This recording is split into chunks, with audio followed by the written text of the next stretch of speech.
Bonjour à toi, aujourd'hui je vais te parler de 4 comportements que tient un enfant qui est confronté à un cas d'aliénation parentale et de parents toxiques.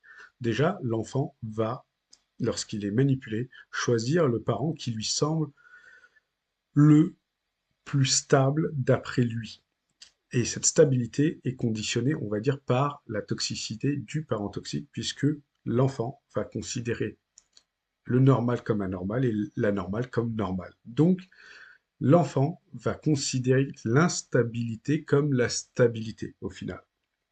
Le parent, on va dire, qui va être pour lui la personne qui va lui parler le plus, qui va le, lui parler le plus de tout et en restant vague sans être dans les détails. Le cerveau de l'enfant va chercher la sécurité, mais il va penser que le vague va devenir sa sécurité au final.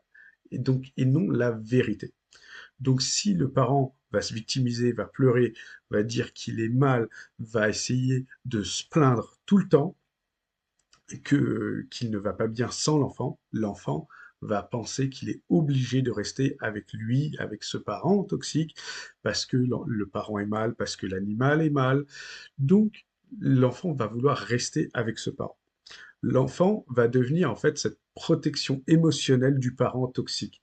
Le parent toxique fait croire à l'enfant qu'il a besoin de lui. Il va créer cette situation de dépendance. C'est du chantage affectif déguisé. Le message est clair, mais au final, il est très implicite, même si la manipulation est claire. Si tu vas avec une autre personne, je souffre. Tu vas avec un copain, je souffre. Tu vas avec une copine, je souffre. Tu vas avec une personne de la famille, je souffre. Si tu me quittes, je souffre tout le temps et je m'effondre. Tu es mon enfant, tu dois rester auprès de moi. Si tu pars, c'est que tu me trahis. Si tu dis ce qui se passe, c'est que tu me trahis.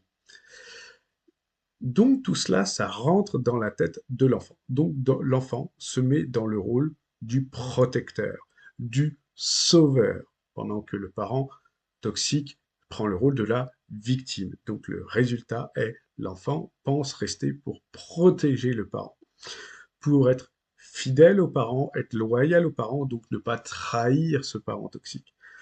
Donc tout cela fait que l'enfant pense devoir rester auprès de son parent toxique et ne pas aller auprès de son parent sain. Le parent toxique va contrôler l'histoire de l'enfant, va mentir, va réécrire l'histoire en lui disant que son autre parent est parti avec quelqu'un, son autre parent est marin. Il va tout réécrire et l'enfant absorbe tout cela.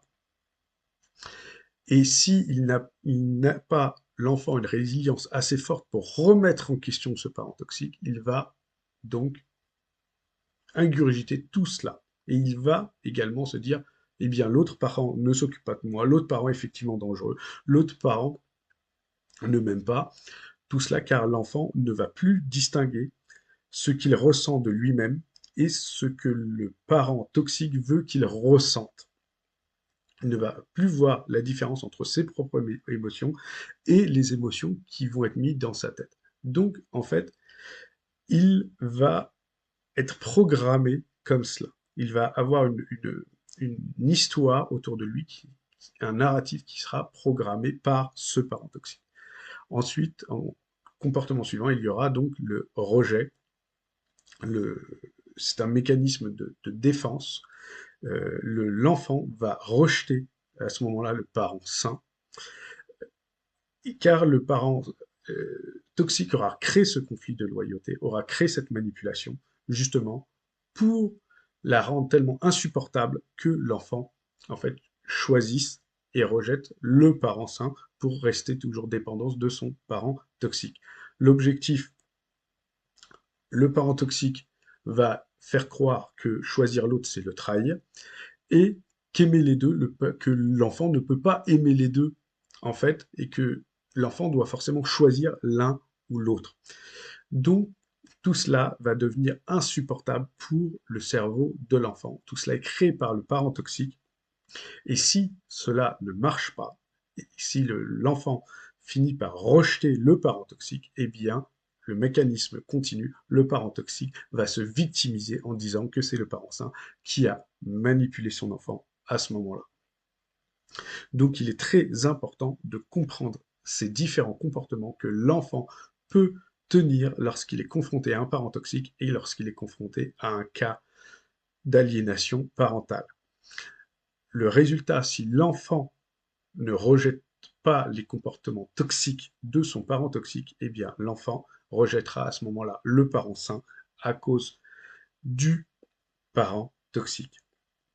Tout cela, en fait, est très paradoxal, mais le parent toxique va créer le problème, provoquer la peur chez l'enfant, va imposer une loyauté et une dépendance chez l'enfant, va manipuler les émotions, et si l'enfant résiste à tout cela, va se victimiser et nier la parole de l'enfant.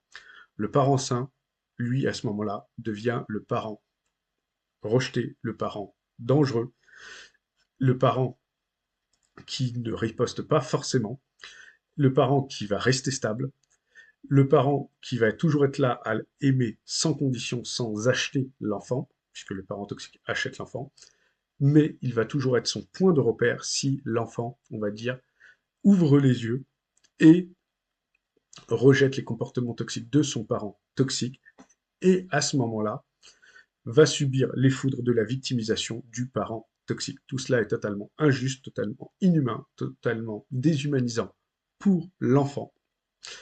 Mais si ton enfant a tous ces comportements, il faut que tu comprennes que ce n'est pas un échec, que ce n'est pas un manque d'amour de ta part pour ton enfant, mais une grande manipulation du parent toxique. Et la plus grande manipulation, c'est la victimisation finale. Si ton enfant ouvre les yeux, sa parole sera discréditée et toi, tu subiras l'inversion accusatoire du parent toxique une fois de plus. Donc ton rôle en tant que parent sain et stable, c'est de rester stable, c'est de rester fiable pour ton enfant, c'est de parler justement à ton enfant, d'écouter ton enfant, de prendre en compte sa parole. C'est très important de ne pas céder à la colère et donc de rester toujours calme, de ne pas disparaître pour ton enfant, de ne pas renoncer pour ton enfant et de faire face à la manipulation et de rester toujours présent pour ton enfant.